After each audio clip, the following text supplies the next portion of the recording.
this is our alumni information system. So as few of our team members specified about the IP address, this 10.96.60.212 is the server that has been allocated for this application system. It has its own username and credentials which has been shared to us, and we have successfully migrated to the Linux server. So our application looks like this, and this is a home page.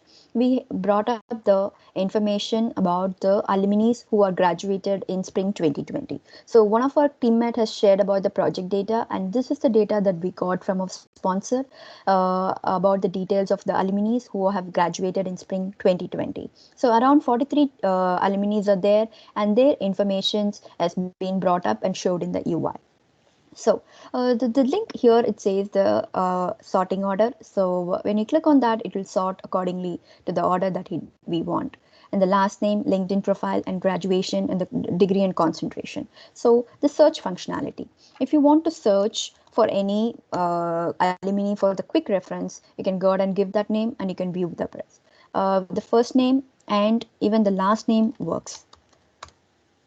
And spring 2020. So these are the three search filters that has been given as a requirement for us. And this link, LinkedIn profile.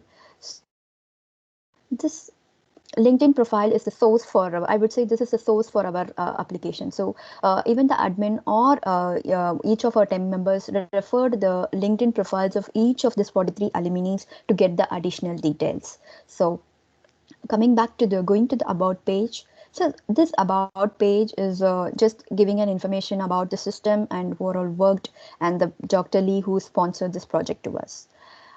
Import functionality.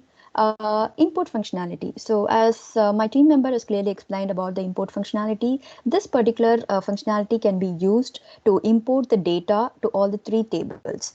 So in order to import any new alumni, for example, spring 2021, if you want to import data of the alumni, this import functionality can be easily used. So where the particular table can be selected and CSV file can be imported, where it will easily import it directly to the database. So I would like to first show the negative scenario where bringing other than the CSV file, if we give any other file, it will show up the error. Please upload a valid CSV file. And there is another validation that has been checked. So if the alumni details is selected and if the user gives a jobs table, then it would be a confusion, right? So in order to only load the appropriate data to the table, this check has been done where the alumni details should have only the alumni's basic details, job should have the job history details of each alumni, and the education table should have the education details. So successfully on loading jobs, I'll show how this can be successfully loaded. Jobs latest.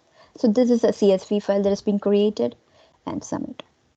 So once the data has been submitted, it will be successfully shown here. So all the job history for each alumni. So if you see here, alumni 1 have this, and alumni 2 have 2 job history that he's been working, and those history will be shown here.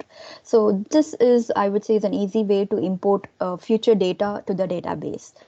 The functionality works in such a way where it will check for the alumni ID, and if that particular person have no job details, then it will be loaded.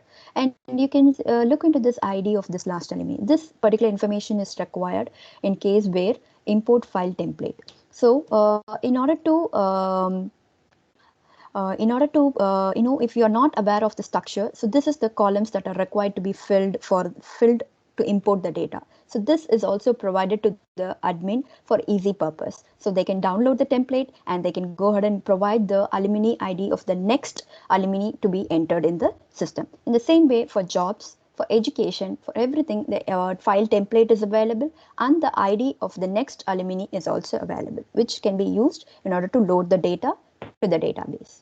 Now, going to the export. So export, as a team member explained the functionality, it is just taking a backup of the current database. So if you click on the export button, it will immediately take a backup copy of the database, showing it in downloads folder. So this is the backup file that it has taken now.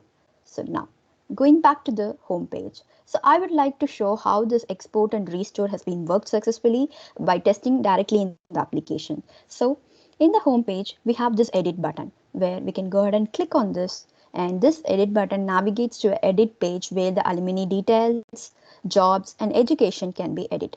So now I'm going to go ahead and change the name of Fallade to Fallade 1, and I'm going to click on update. So this alumni information uh, is updated, and the jobs security analyst 1. Okay, so I'll remove the security analyst 1, CH1, contract 1. Everything is removed and it is updated. And I will also add a row and show the scenario. Test, test, test, update. So the jobs is updated, and in order to add education row, just clicking on add row will help. Providing the basic details and clicking on update. The education details are also added. So it is shown here. So we'll go back to the home page and we can come back to the same edit page and you can view the changes that has been made. It will not only be available here, it will also available in the home page. So if we go to the home page, so and a flag 1. So now we'll go to the restore functionality. So since the backup has already been taken before the edit, I'm going to use the backup file to restore the database to the old structure.